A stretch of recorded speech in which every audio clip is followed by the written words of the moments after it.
just be clear about what you're reading the paper for.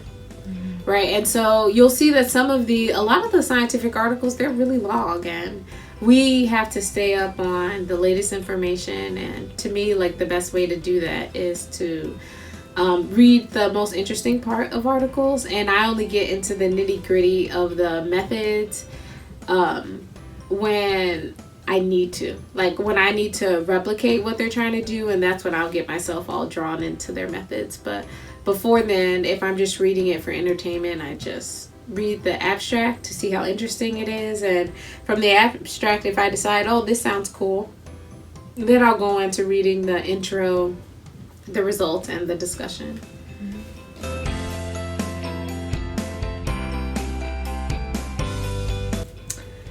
Yeah, I would just say take the time to explore research opportunities where you are, because one, you're at a Research One university, so there are a ton of research opportunities. Two, try the things that you think you like, and then try a few of the things that you think you won't like, because your understanding of certain fields might lead you to think something isn't right for you, but once you try it, you might feel very differently.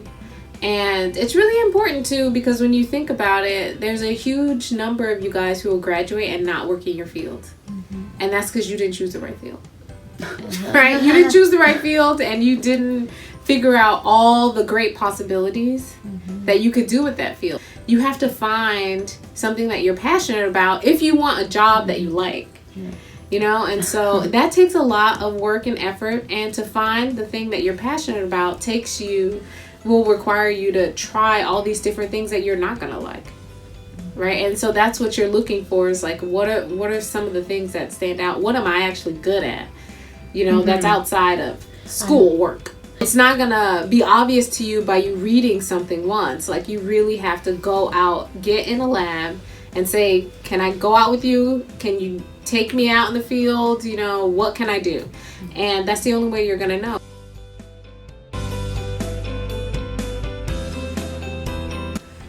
Yeah, and so if you notice, when you guys are reading these papers, very few of them have one name on them. Right? And so students like look at us with those death eyes when we assign them to group projects, thinking like, oh, this isn't how the real world works. It is. That's how the real world works. We do things in groups.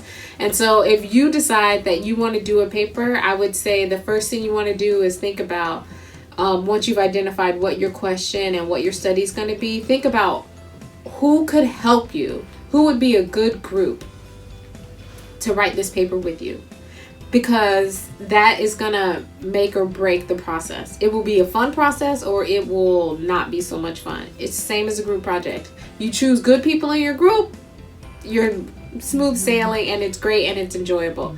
You choose some people who are not that helpful, or who don't have the specialty that you need to actually do the work you want to do, and it will not be smooth sailing. You'll be asking people to do things that are outside of their specialty. Some people are okay with that, some people are not.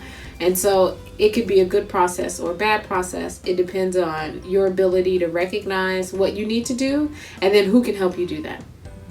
And so choose your group.